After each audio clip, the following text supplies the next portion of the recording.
Onivia, League of Legends highlights. The Hololive Esports have had with their drafting since the qualifiers started. As wow, we'll see the Karma locked in here for the final pick for support. Adding a lot of mobility, very strong with the Xin Xiao.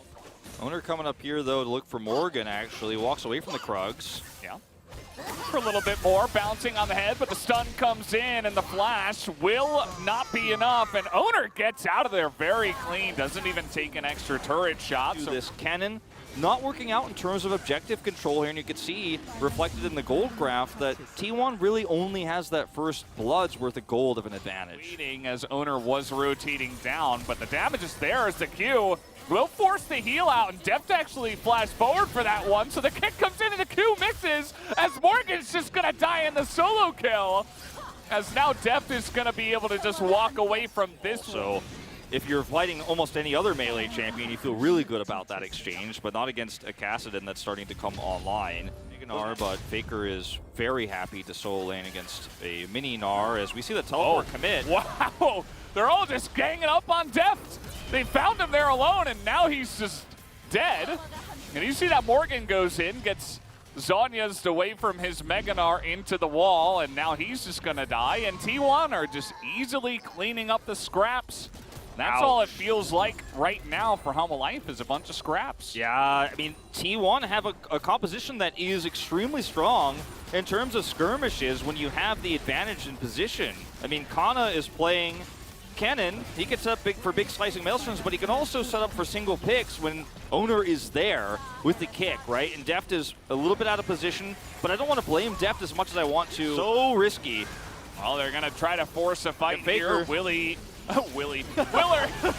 Willer with that one, and the Aphelios is going to just steal away the Drake. They are going to get a nice amount of damage on the Carrier here, as there is the AoE coming out from Gumayusi. He's just standing his ground and being a turret in his own right. He's able to take down Willer.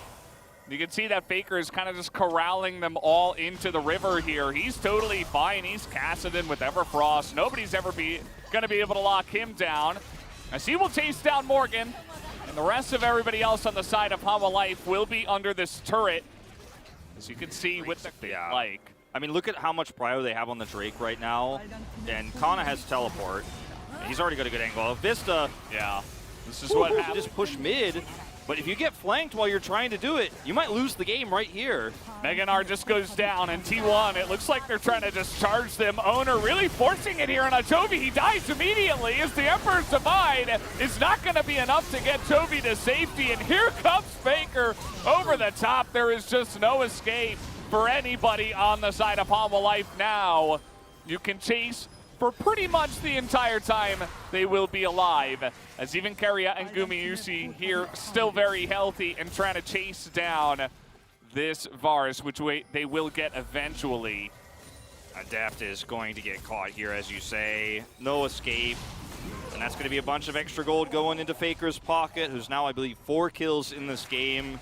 Getting close in a very different scenario where Kana wouldn't be able to just walk up to a Gnar and say, your time here is done. No Mega Gnar. Morgan's just dead. Yeah. I mean, he will flash, actually, and Kana doesn't have flash, but he is Kennen, so... Just rush his way in. He's not able to get that auto, actually. Another lightning rush, and it looks like the hop is not off cooldown here, so Kana will actually kill him through the flash down the... Drake, put themselves on soul point. Yeah. They don't even need to commit anything to it. It's just Gumayusi goes down there, and let's see, we got the Sorelli as they know it's all Chovy or nothing, and they kick him into the team. He's able to shuffle his way out of this one, but unfortunately that does mean that the rest of his team is kind of left alone. As Faker does take a lot of damage, you can see here, but he's able to survive to make a stand here. But Faker, they see him on vision. You can see he's trying to get away now. The Gnar into the wall. Again, it's level 16 Kassadin. He flashes in, takes a ton of damage, actually. But that Zhonya's is perfect, and there's the second one. and he will survive. And all this focus on Faker, of course, Gumayusi is still just left alone, as is Kana and Owner and the rest of the T1 team. They just smash him there in the mid lane. I'm still waiting for the Simpsons episode where you've got the newspaper about young man Valdez shakes fist at stopwatch, but we get the double Zonias here from Faker. The first one is perfectly timed. His health is less than 1%. He survives there, and Hanalife Esports can't turn. Now they're going to try to group up for Baron. Kana still has Slicing Maelstrom. Didn't need to use it. That's insane. And you can see that Willer will just be taken down too, and the Baron is free here for T1. They're taking it relatively slowly, which I do respect. I mean, you have Kassadin and Aphelios, you might as well. You can just carry against us. We'll just accept the defeat. And he's played a great game, just not dying. He's going to get a Banshee's Veil next if we get to that point, and I don't know what happens if that happens. Faker is just, who will be, I mean, he could 1v5 practically. That's how difficult to kill he will be. He's level 18. Yeah. Like, look what Kassadin at this level can do as well. You just hop over the wall. This is not like a normal game state. Not a lot of champions can do this. I guess LeBlanc would be the other big one where she hops over, but then she hops back. But he's just sitting there and he's like, yeah, I dare you to attack me. Like, well, he hops on top of them and then he hops on top of them again. Yeah, they stay. or he hops away. He can do whatever he wants. And all the while, there's all this focus on the Kassadin, and Gumayusi's 4-0. And he's just like, okay, well, I'm late game Aphelios now, so. It's a 12,000 gold lead. Aphelios, by the way, also has a stopwatch now. As Hanalife Esports, you don't even want to engage with a Narbar. You also don't have one. You're about to. But if you go in here, I'm sure Hanalife now are like, man, we should have just played Azir Sivir if we knew we were going to be sitting on Nexus turrets. Maybe try to recreate even though T1 took a small break to pick up the Mountain Soul, I would imagine that they're not going to let this game live for too much longer. Okay, the Moonlight Vigil misses. Oh, he lands that doesn't.